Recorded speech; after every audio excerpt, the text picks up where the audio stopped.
कि हमें मजबूर किया जा रहा है कि हम रोडों पे आए, और हम अब आने के लिए मजबूर हो चुके हैं। भावनाओं से खिलवाड़ किया जा रहा है, तो हम अब रोड से लेकर हाई कोर्ट तक लड़ने के लिए तैयार। हमारे सारा समाज आज एकत्रित था, सबका निर्णय हो चुका है कि रोड पे भी आंदोलन होगा और हाई कोर्ट में। नमस्कार, मैं एसके भारद्वाज और आप देख रहे हैं डॉक्टर BR अम्बेडकर सभा में बहुत से बुद्धिजीवी लोग इकट्ठे हुए हैं।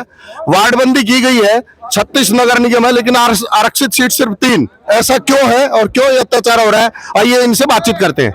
सर नमस्कार। नमस्कार सर, आज का विषय क्या है और क्यों विरोध कर रहे हो आप? विषय हमारा ये है कि जो निगम ने वार्ड बंदी की है निगम चुनाव के लिए, उसमें हमें 36 में से 3 वार्ड जो आरक्षित किए गए हैं, जो कि कानून और संविधान की उल्लंघना की है सरकार ने। कानून में संविधान हमें 20% की भागीदारी देता है, और ये सरकार ट्रिपल पी के आधार पे ये इन्होंने आरक्षण दिया है, जो कि संविधान के खिलाफ है। और सारा जो समाज है, SC समाज, इससे बहुत ज़्यादा आक्रोशित है, और इसके खिलाफ हम सब आज यहाँ इकट्ठा हुए हैं। हम पिछले 6 महीने से, जब से नोटिफिकेशन हुई थी, समाज जागृत हुआ है, और इसके बारे में हम बिल्कुल सरकार से मिलते रहे, लेकिन हमें आश्वासन के सिवा कुछ नहीं मिला। और सरकार ने 3 हमारी ये ड्रॉ निकाला, 3 सीटें दी। इसके खिलाफ समाज में बहुत आक्रोश है। समाज में आक्रोश है, लेकिन सीटें सिर्फ 3 दी गई, क्यों और कितनी सीट मिलनी चाहिए थी? सर ऐसा है, 2011 में नगर निगम बना, 2016 में चुनाव हुआ, 2011 में चुनाव हुआ, उसमें 35 सीट थी। और अब जो सरकार ने 2022 में जो अपना ऑर्डिनेंस किया, 40 वार्ड प्रपोज किए और 7 सीट रिजर्व की, और 2,93,000 के करीब उसकी पॉपुलेशन बताई। और 1 साल बाद सरकार के 27,000 पॉपुलेशन है, और सरकार ने 36 वार्ड 36 कर दिया, 3 सीटें कर दी। तो सरकार का रवैया ठीक नहीं है अनुसूचित के खिलाफ, क्योंकि सरकार पहले ही संविधान, भारत संविधान को खत्म करना चाहती है। बाबा साहब ने जो हरियाणा में, बाबा साहब ने जो संविधान में अधिकार दिए हरियाणा में, वो हमारा 20% हिस्सा बनता है, चाहे वो लोकसभा की बात हो, चाहे विधानसभा की बात हो, एजुकेशन की बात हो, या हमारे नौकरी की बात हो। तो हमारी मांग ये, जो हमारा हक है, अधिकार, वो हमें मिलना चाहिए। 20% हमें मिलना चाहिए, और 20% के हिसाब से 7.8 करीब समथिंग सीटें वो हमें मिलनी चाहिए। हमारा यही फैसला। रूल का उल्लंघन हुआ है, 7 से ऊपर सीटें आपको मिलनी चाहिए। अगला कदम क्या होगा आपका? मैं सूबे सिंह यादव एडवोकेट, मैं इस जो समाज की जो अंबेडकर सभा में जो मीटिंग हो रही है, और SC समाज के साथ जो अन्याय हुआ है, उनको जो 20% रिजर्वेशन मिलना चाहिए, उसके मैं समर्थन में आया हूं। और मैं इनका तो समर्थन कर ही रहा हूँ। मैं अपने समाज, यादव समाज, जो OBC से भी निवेदन करता हूँ कि OBC समाज की एक भी सीट रिजर्व नहीं रखी गई। संविधान में 27% के हिसाब से 16% BC A को है, बैकवर्ड क्लास A, और 11% बैकवर्ड क्लास B को है।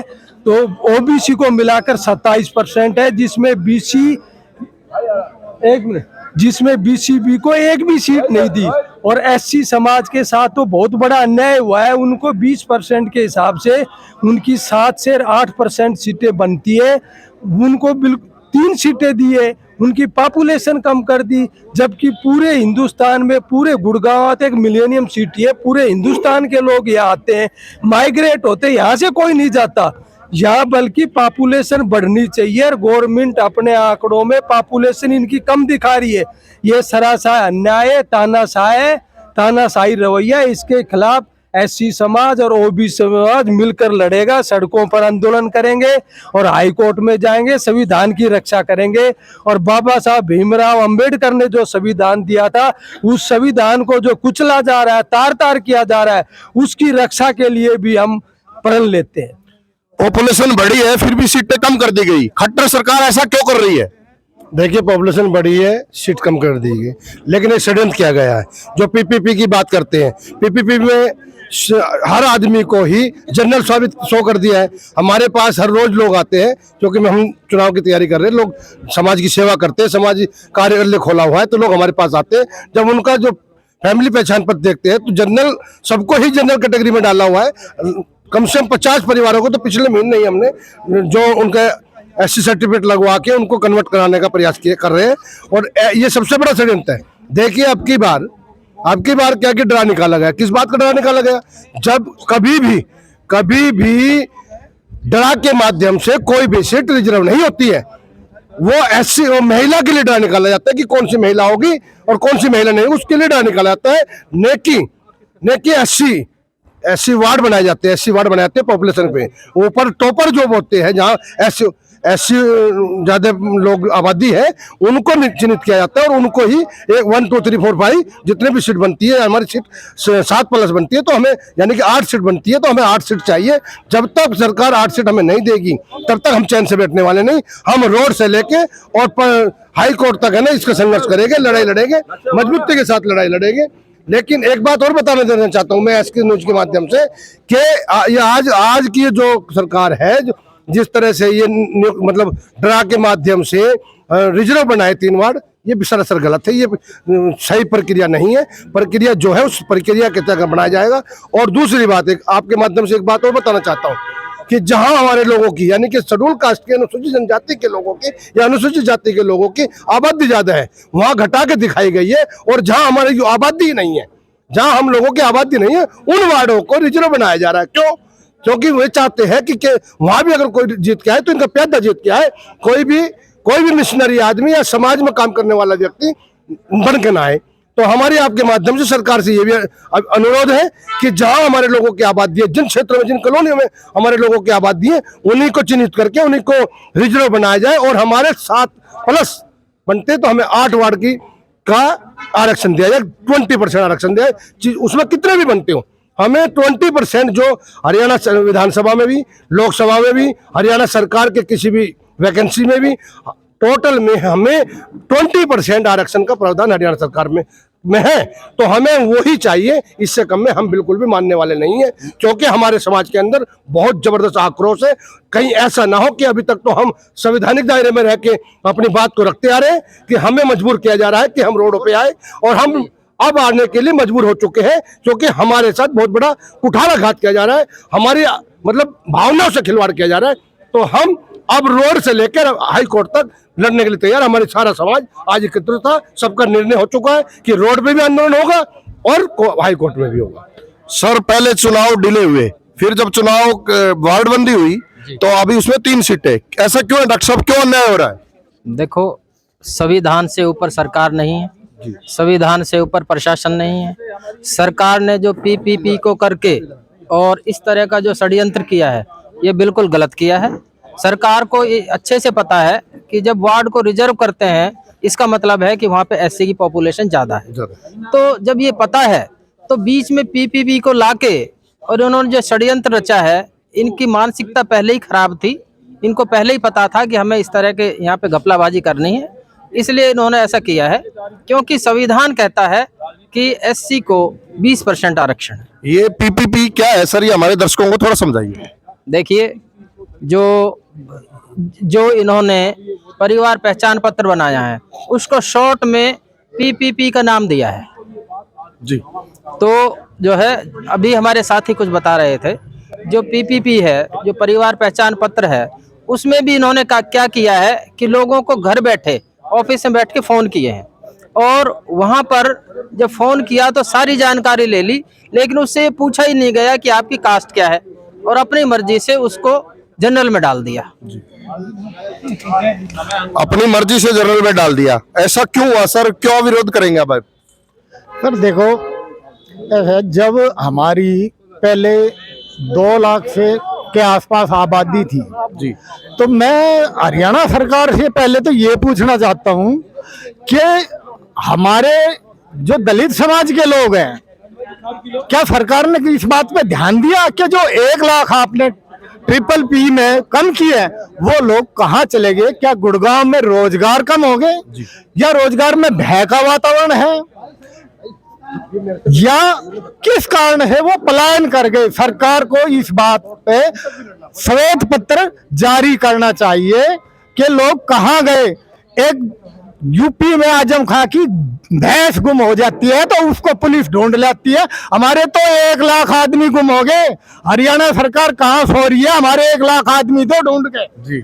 और जब हमारी 6 थी, 20% के हिसाब से 7 बनती है, तो हमें 7 चाहिए। हम अपना अधिकार मांग रहे हैं, किसी दूसरे का अधिकार नहीं मांग रहे। तो सरकार को ये चीज चाहिए कि बराबर का जो संविधान के अनुसार जो हमारा अधिकार है वो हमें 20% अधिकार दिया जाए। कुछ लोग हमें बेकारे 6 हो गई, मुख्यमंत्री का धन्यवाद कर रहे हैं, ना कोई आधिकारिक पुष्टि हुई है सीएम कार्यालय से या सीएम साहब ने या कोई जिम्मेदार आदमी ने सरकार के ने। तो अब हमें हमारे पास हम सबसे पहले हमने जुलाई में प्रेस कॉन्फ्रेंस की थी, बहन पल चौधरी ने और समाज के बहुत लोगों ने, जो भी जागरूक है, चाहे वो किसी पार्टी से जुड़े हुए हो, समाज के जो लोग हैं, सब ने अपने माध्यम से विरोध जताया। महापंचायत की, डीसी साहब को, इलेक्शन कमिश्नर को, सबको दे दिया। और अब जो जिम्मेदार सरकार के पूर्व सीएम के निजी कह रहे हैं कि सीएम साहब का मैं धन्यवाद करता हूं कि 6 कर दी। क्या अब तक इस बात का आपको मिसगाइड कौन कर रहा है सर? ऐसा कौन बोल रहा है कि आपको 6 सीटें दे दी गई है जबकि आधिकारिक पुष्टि हुई नहीं है?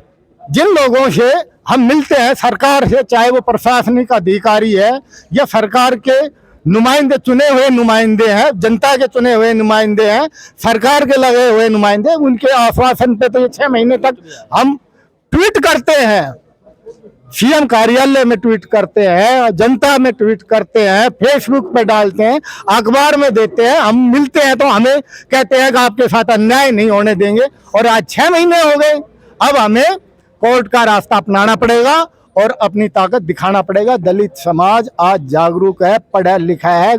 हम कोर्ट का रास्ता भी जानते हैं और सड़क का भी रास्ता जानते हैं। हम दोनों मार्ग जानते हैं और हम अपना हक लेकर रहे हैं। जी धन्यवाद सर। अपना परिचय दीजिए और ये जो 3 सीटें आरक्षित की गई है इसके बारे में आपका क्या कहना है? मेरा नाम जगबीर सिंह फुलिया है और ये जो 3 सीटें दी गई हैं, सरकार को इतनी भी गिनती नहीं आती कि 20% रिजर्वेशन है कॉन्स्टिट्यूशनली और 36 सीटों का 20% कितना बनता है। ये अनपढ़ से अनपढ़ बच्चा भी, पहली क्लास का बच्चा भी जानता है कि 36 सीटों का 20% ना 7 दे रही है। तो इसका मतलब इस सरकार को ये बिल्कुल क्लियर हो गया कि सरकार जो है ना, गरीबों को, वंचितों को, शोषितों को, दलितों को ये कुछ भी अधिकार नहीं देना चाहती। जब उसमें हमारे रिप्रेजेंटेटिव नहीं होंगे उस सदन में, तो हमारे लोगों के कैसे हक और अधिकार प्रोटेक्ट होंगे? ये इस तरीके से बात करके ये समाज को एक तरीके से बोल बनाने का काम कर रही है। जब सरकार, लोगों ने आज ये निर्णय लिया है कि हम लोग रोड पे आएंगे, कोर्ट में जाएंगे, जब रोड और कोर्ट पे जाएंगे तो ये सरकार फिर अपनी वाहवाही लूटने का काम करेगी कि हमने, देखो, ये दलितों के अधिकारों को जो है ना, हमने दोबारा से सुरक्षित किया और इनको हमने 6 या 7 सीटें दे दी हैं दोबारा से। क्योंकि ये इस तरीके की बोल बनाने का काम कर रहे हैं, ये खाली गुमराह करने का काम कर रहे हैं। इसी सरकार को ये काम करना होगा क्योंकि इस देश में कहीं ना कहीं रूल ऑफ लॉ है और हम हाई कोर्ट से इस बात की अपील करेंगे, उनके सामने गुहार लगाएंगे कि हमारे अधिकार सुरक्षित किए जाएं। बाबा साहब भीमराव अम्बेडकर ने जो संविधान बनाया, सरकार उस पर चलने का दावा करती है और फिर आपके ही लोगों पे अत्याचार, ऐसा क्यों? ये सरकार टोटली जो है ना, ये आंकड़ों में सरकार चलती है। मैंने पहले ही आपको कहा कि संविधान ने 20% दिया है। इन्होंने जो पहचान पत्र के रूप में लोगों का वो निकाला कि इसमें एससी कितने हैं और जनरल कितने हैं। बहुत से लोगों ने ये आप यहाँ आप देखे हैं, बहुत से लोगों ने पहचान पत्र बनवाया ही नहीं है, फैमिली आईडी बने ही नहीं है। संख्या तो है लेकिन फैमिली आईडी नहीं बने हैं। तो सरकार कैसे सुनिश्चित कर सकती है कि इनकी संख्या बहुत कम है? आप कॉलोनियों में जाइए, आपको हजारों लाखों की संख्या में लोगों की संख्या है और इस देश का ये आंकड़ा बताता है कि हम 25% से प्लस लोग हैं। तो 25% का मतलब है 20% हमको रिजर्वेशन मिला उस वक्त के 20% के अकॉर्डिंग। आज तो हमारी संख्या 25 से 30% है।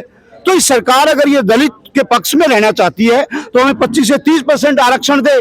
36 सीटों में से 30% आरक्षण, करीब करीब 10 सीटें बनती है। लेकिन ये सरकार खाली ढकोसले कर रही है। लेकिन ये सारे लोग जागरूक हैं, सब पढ़े लिखे लोग हैं, यहाँ डॉक्टर भी हैं, यहाँ इंजीनियर भी हैं, यहाँ वकील भी हैं और यहाँ पार्षद भी, पूर्व पार्षद भी आए हुए हैं और अन्य पॉलिटिशियन लोग भी हैं। यहाँ पे समाज के सभी बुद्धिजीवी लोग हैं। तो इसका मुकाबला हम लोग करेंगे, रोड पे भी करेंगे, कोर्ट में भी करेंगे। और भिड़ने की बात आई तो हमने 2 अप्रैल 2018 में इस सरकार के नाकों चने चबवाए थे। हम इस सरकार को जो है ना नंगा कर देंगे यहाँ पे। दलित समाज की भागीदारी लगभग 25% से ऊपर है। रूल के मुताबिक भी 20% सीटें आपको मिलनी चाहिए, लेकिन सीटें दी 36 में से 3। ऐसा क्यों? देखो, मैं रणजीत सिंह एडा कमेटी का मेंबर हूं, जो निगम चुनाव हो रहे हैं, और इसमें मैंने पुरजोर विरोध किया है। जबकि जब 3 मेरे सामने बात आई, डी साहब ने कहा भाई 3 सीटें हैं आपकी। मैंने कहा तो सीटें तो आप 6 करने जा रहे थे, अब 3 सीटें क्यों हैं? जबकि हमारा जो है 20% कोटा 7 सीटें बनती हैं। तो मैंने उसका पुरजोर विरोध किया है। मैंने कहा भाई हम 80 समाज तो जो पहले 2011 और 2017 में जो चुनाव हुए हैं उसमें 6-6 सीटें रही हैं, और ऐसी समाज को यहाँ से पलायन करके कोई चला गया है? ऐसी समाज तो यही गुड़गांव के अंदर ही है। सर, कुछ लोगों पे आरोप है जो एड हॉक कमेटी में शामिल हुए थे, उनके ऊपर आरोप है कि उन्होंने आवाज नहीं उठाई। क्या वो आपके अंदर के ही लोग हैं? कौन लोग हैं वो जो आपका ही विरोध कर रहे हैं? देखो, एड हॉक कमेटी में 5 मेंबर हैं हम। अब जो आवाज मैंने उठाई, अब वो कहने लगे उससे कोई फर्क नहीं पड़ेगा, तो वो उनको देखना था। लेकिन मेरा जो फर्ज बनता था, मैंने समाज के प्रति अपना फर्ज अदा करा है। और मैं इसमें ये भी बात आपको कहना चाहूंगा कि वहां भी मैंने विरोध दर्ज कराया है, और मैंने अपने लेवल पे पहले भी बात की थी, जबकि मुझे आश्वासन मिला था कि 6 सीटें कर दी जा रही हैं आपकी, हैं, हो जाएंगी, लेकिन वो नहीं हुई। उसके बाद भी मैंने अब भी प्रयास किया है। जवाहर यादव से मैं मिला हूं, उसने भी कल सीएम साहब से बात करी है कि इस पे मंथन चल रहा है और इसको एक्ट के अंदर प्रावधान जो है उसको थोड़ा चेंज करना पड़ेगा। पीपीपी के आधार पर चुनाव हो रहे हैं ये, लेकिन मैं मानता हूँ पीपीपी के आधार पर चुनाव नहीं होने चाहिए। ये पॉपुलेशन के ऊपर जैसे होते रहे, पॉपुलेशन के ऊपर होने चाहिए। जवाहर यादव जी से मेरी बात हुई है, कमल यादव बीजेपी अध्यक्ष, उनसे भी बात हुई है, उन्होंने भी कल सीएम साहब से बात। पीपीपी का नाम लेके क्या सरकार आपको बरगला रही है? क्या आपके हितों की रक्षा नहीं कर रही है सरकार? और क्या आप सीएम साहब से मिलोगे इस विषय में? देखो, बिल्कुल सीएम साहब से मैंने अपनी बात अभी भी पहुंचा दी है, और मेरा प्रयास है कि हम सब समाज के लोग सीएम साहब से इस बारे में बात करें, मिलें, और जल्दी हम कोशिश करेंगे कि सीएम साहब से इस बारे में हम मिलें टाइम लेकर। जी, गुड़गांव के अंदर 36 सीटें हैं मैडम, और सिर्फ 3 सीटें आपको दी गई है। पॉपुलेशन के हिसाब से आपको 20% मिलना चाहिए, यानी 7 सीटों से आपका ज्यादा अधिकार है। ऐसा क्यों? सर, अब जो ये सरकार है ना, ये शुरू से ही हमारे जैसे 80 कहते हैं ना, SC/ST के हमारे खिलाफ है सर शुरू से। तो हमारी सीट तो बनती है 8 और हमें दे रहे हैं 3। तो ये हमें बार बार ये दिखाना चाहते हैं कि तुम्हारी ये औकात है, या तो हम लोग जैसे सोए हुए हैं। उनको ये लगता है कि क्योंकि उनके पास जो हमारे MLA हैं वो ऐसे हैं कि वो जुबान नहीं खोलने वाले। वो ऐसे MLA हैं उनके पास कि उनकी मतलब एक तरह से ऐसे लोगों को टिकट देते हैं जिनको किसी चीज का पता तो होता है, लेकिन वो बोल नहीं पाते। उनकी पता नहीं क्या, सरकार की कठपुतली बन जाते हैं। कठपुतली क्या सर, गुलाम कहेंगे हम। कठपुतली भी छोड़ो, कति बिल्कुल ही ऐसा है उनका, तो कोई अपना खुद का इंडिविजुअल कोई मतलब विचार नहीं है। जब समाज की मीटिंग होती है, जब आप अपना कैंडिडेट चूज करते हो, तो ऐसे लोगों को क्यों चुनते हो जो सरकार के पिट्ठू बन जाए? सर, हम नहीं, ऐसे लोगों को हम नहीं चुनते, वो पार्टी चुन के भेजती है कि उनको पता है अगर हम जैसे सोशल एक्टिविस्टों को पहली बात तो टिकट नहीं मिलती। अगर टिकट मिल जाएगी तो हम उनके कठपुतली नहीं बनेंगे, ना उनकी गुलामी करेंगे हम, ना उनके जूते उठाएंगे। तो वो ऐसे लोगों को टिकट देते हैं कि उनकी में हाँ रखे, उनकी कठपुतली बना रहे। वो हमारे रिप्रेजेंटेटिव नहीं है, वो सिर्फ उस पार्टी के हमारी 1 सीट रोक लेते हैं, यानी कि उस पार्टी के होते हैं। पहले वो पार्टी ऐसे बंदे को लेके आती है कि ये आपका रिप्रेजेंटेटिव है, उसके बाद हमें बताती है कि वो लोग आते हैं कि इसे, ये हमारे समाज का है, इसे वोट दो। ये हमारी सबसे बड़ी गलती है कि हम उसके साथ लग जाते हैं। वो पार्टी के नेता हैं, पार्टी के MP MLA हैं, हमारे नहीं है सर। हमारे तो हम चुन के भेजे। आपने कहा सरकार ने हमारी औकात दिखाई है, क्या आप सरकार को उसकी औकात दिखा सकते हैं? हाँ जी सर, अगर हम जैसे हो जाए ना, यानी कि सारे अम्बेडकराइट, सारे मतलब अपने राइटों को जानने वाले, तो सरकार की औकात तो दिखाई है।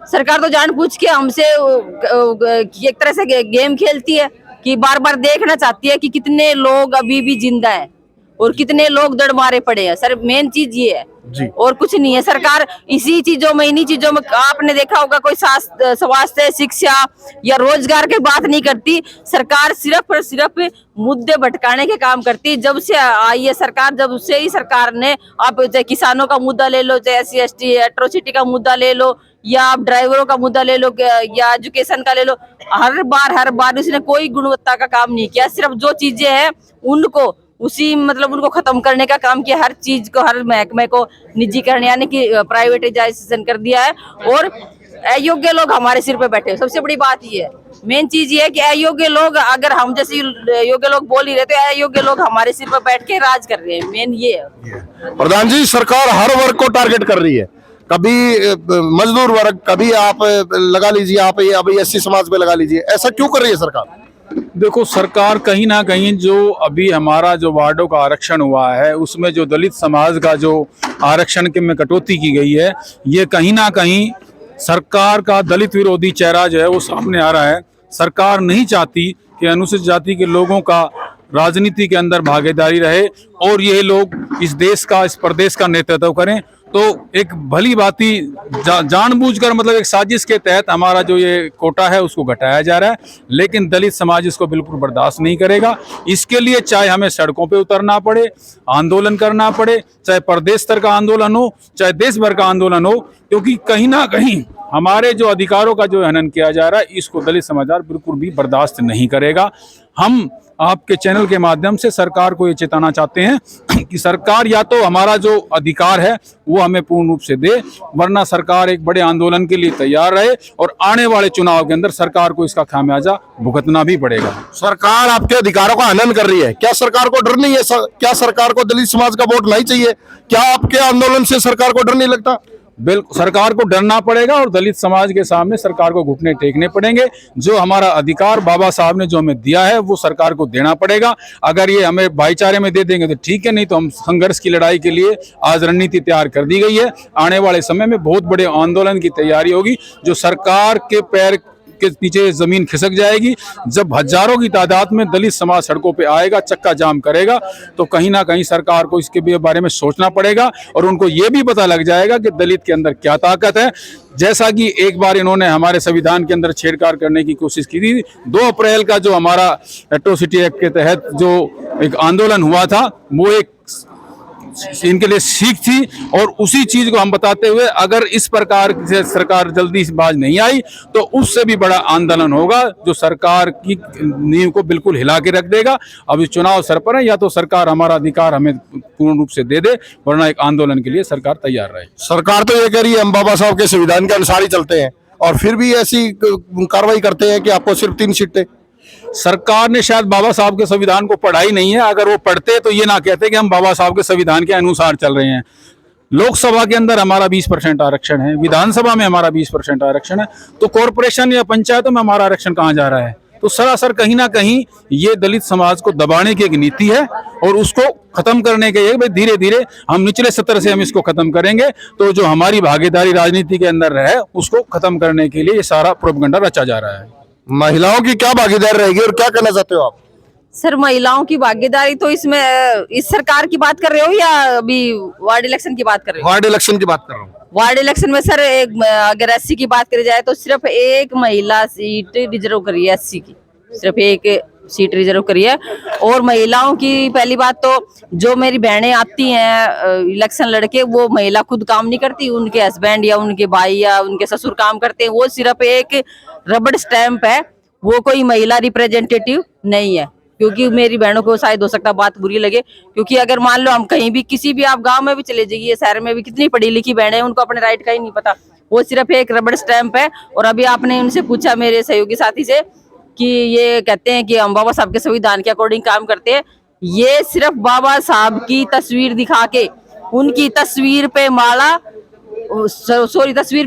और विचारों पे ताला लगाने का काम कर रहे हैं। ये सिर्फ बाबा साहब की तस्वीर दिखा के हमारा वोट बैंक लेने की काम करते हैं। और हमारे लोग जो इतने सेंसिटिव बोले हैं कि उनको अगर थोड़ी वैसे दिखा दो बाबा साहब की फोटो तो वो सोचते हैं कि ये हमारे हितैषी हैं। ये हमारे हितैषी बिल्कुल भी नहीं है, क्योंकि इनकी हितैषीपना यहीं से पता चल रहा है कि जब से ये सरकार आई है ये किसी के भी हितैषी नहीं है। ये किसी के भी हितैषी नहीं। 2014 से आज तक सड़कों पे एजिटेशन के सिवा और कोई भी प्रोग्रेस हुई हो, कोई यूनिवर्सिटी बनी हो, कोई हॉस्पिटल बना हो तो आप मुझे बता दीजिए।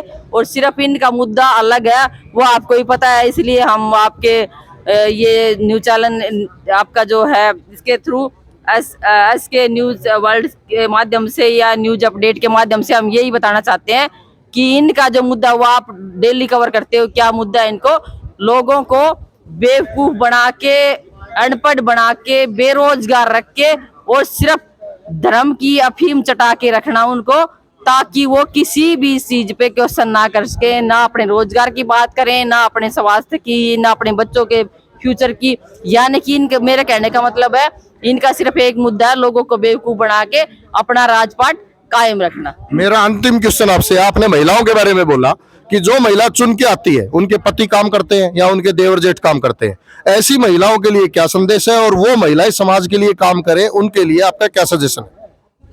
ऐसी महिला, मैं अपनी माता बहनों से, जो भी बहन मेरी किसी भी सरपंच मेमोरी के से लेके सरपंची या वार्ड की काउंसलर या एमपी एमएलए किस या चेयरमैन किसी भी सीट से अगर मेरी बहन आती है तो सबसे पहले वो अपने ये देखिए कि मेरे को इसमें क्या काम करना, क्या मेरी राइट है, क्या मेरी ड्यूटी बनती है। हमारी ड्यूटी के साथ ही राइट बनते हैं, ना कि हम कहें कि मेरी राइट को मैं ले लूं और ड्यूटी ना करूं, यानी कि मैं अपना कर्तव्य ना करूं। तो मेरा उन बहनों से सिर्फ ये अनुरोध है, ये हम्बल रिक्वेस्ट है कि वो अपनी ड्यूटी पढ़े पहले कि मेरी ड्यूटी क्या है, उसके बाद वो अपना अगर कहीं मीटिंग होती है, कोई भी डिसीजन लेना है तो वो इंडिविजुअल डिसीजन ले, किसी दबाव में डिसीजन ना ले, अपना मतलब अपना राइट किसी और को ना दे। जी, थैंक यू। ये थी महिलाओं की और दलित समाज की आवाज। देखते हैं अंबेडकर हमारे साथ युवा नेता हैं, और आज जो मामला हुआ है 36 सीटों में से सिर्फ 3 सीटें आरक्षित की गई है, उसके बारे में इनका क्या कहना है, ये इनसे बातचीत करते हैं। सर नमस्कार। नमस्कार जी, सबसे पहले तो आप हमारे समाज की आवाज़ उठा रहे हैं, आपके न्यूज़ चैनलों को बहुत बहुत धन्यवाद करते हैं। और जो हमारी सीटों का मामला है, जो दलित समाज की सीटों का जो नगर निगम चुनाव में जो हनन हुआ इन सीटों का, ये बहुत निंदनीय है। और हम सरकार से भी पहले भी गुहार लगाई है, हरियाणा सरकार से भी, हमारे जो ऐसी समाज के जो मंत्री हैं उनसे भी हमने अपील करी है कि हमारी ये सुनवाई करी जाए और ये दोबारा से 6 सीट से जो करी जाए। पहले जब 35 वार्ड होते, जब हमारी आरक्षण के हिसाब से जो हमारी 6 सीटें थी उनको घटाकर हमारी 3 करने का जो काम किया है, ये पूरे समाज में रोष है। और हरियाणा सरकार को हम चेताना चाहते हैं, हमें मजबूर ना करें। समाज में रोष है तो आप क्या कदम उठाएंगे? क्या समाज को, सरकार को रोकेंगे आप?